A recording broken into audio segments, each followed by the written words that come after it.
ndagusuhuje kandi nkwifurije ibihe byiza. Nizere ko aho uri hose ukomeje kugubwa neza. Iyi ni TSG Online TV nk'ibisanzwe tuba twabateguriye ya makuru agezweho y'ibiri kuba hirya no hino haba mu Rwanda ndetse no hakurya y'imipaka y'u Rwanda.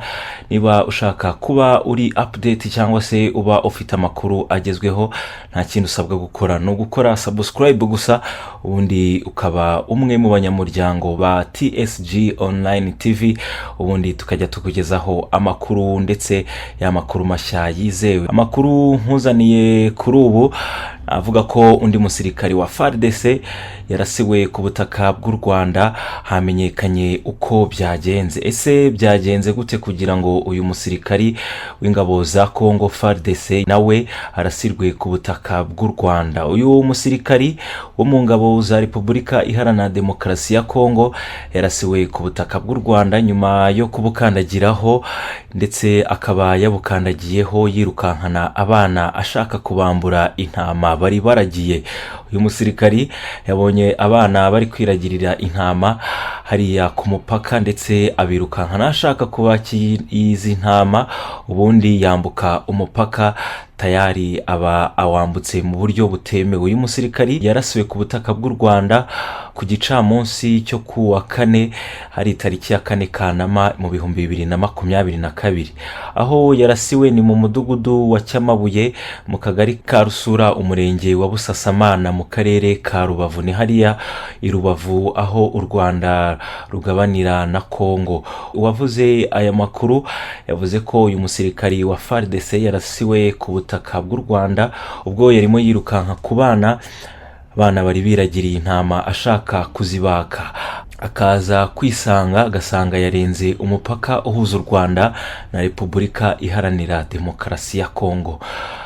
Abashinzwe umutekano bari barinze umupaka w'u Rwanda bahise barasa uyu musirikari wari uvogereye ubusugire bw'u Rwanda, ahita ahasiga ubuzima.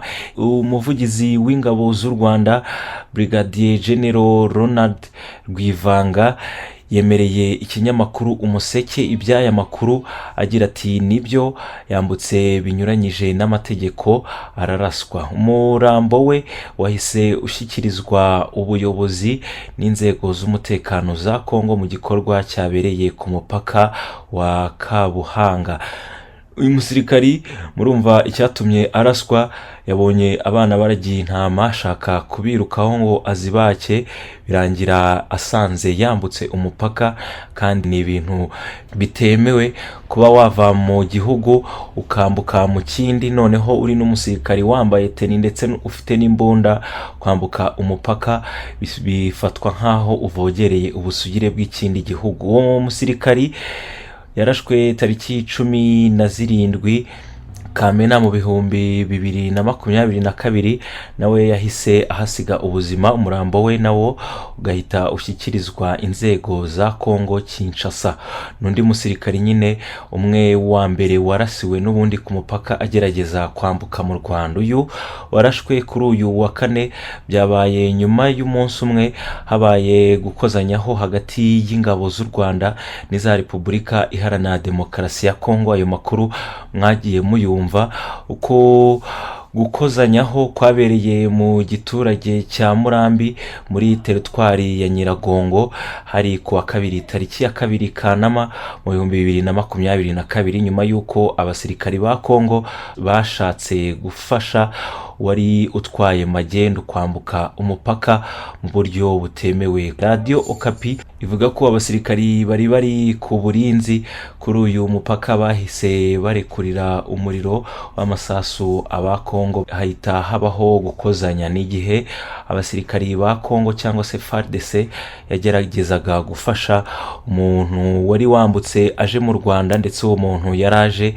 mu Rwanda azanye magendu. Ibi biri kuvugwa nyuma y'uko akanama k'impuguke ka Oni ku munsi w'ejo kagaragaje raporo ivuga ko u Rwanda ngo rukorana bwa hafi na M23 naho Fardc cyangwa se ingabo za Congo zigakorana na FDLR. Ni raporo Oni yari yashyize ku munsi w'ejo hanze, gusa murabizi u Rwanda rukomeza ruhakana ko rudakorana na M23 nubwo Congo idahwema kubigaragaza ko M23 n'ubundi igisirikare cya M23 gifashwa n'igisirikare cy'u Rwanda, ariko u Rwanda rwo rugakomeza rubihakana. Uyu musirikare rero ni uwa kabiri umaze kuraswa n'ingabo z'u Rwanda, ndetse akaraswa agerageza kwinjira ku mupaka. Uwa mbere yari yarashwe agerageza kwinjira ku mupaka, uyu wa kabiri we akaba yarashwe yageze ku mupaka, ndetse umurambo we ukaba wahawe ingabo za Congo.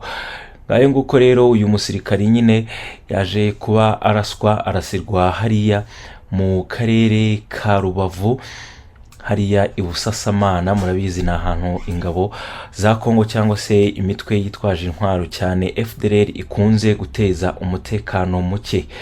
Rero umuvugizi w'ingabo z'u Rwanda Brigadier General Ronald Rwivanga yemeye aya makuru, avuga ko aya makuru koko ari byo, uyu musirikari yambutse ndetse akaraswa agahita ahasiga ubuzima bitewe n'uko igikorwa yari amaze gukora ari icyo kuvogera ubusugire bw'ikindi gihugu, ndetse akambuka mu buryo butemewe.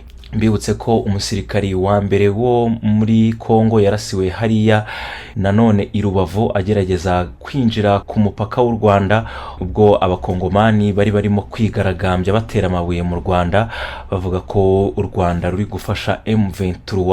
Uwo musirikari rero aza yitwaje imbunda ashaka kwinjira ku butaka bw'u Rwanda, nawe aza kuraswa ahasiga ubuzima. Uyu ni umusirikari wa kabiri umaze kurasirwa hariya. Ni ibintu rero biba bitemewe burya kwambuka umupaka nta burenganzira ufite, kandi ukambukira ahantu hatemewe kwambukirwa kuko haba hari ahantu habugenewe.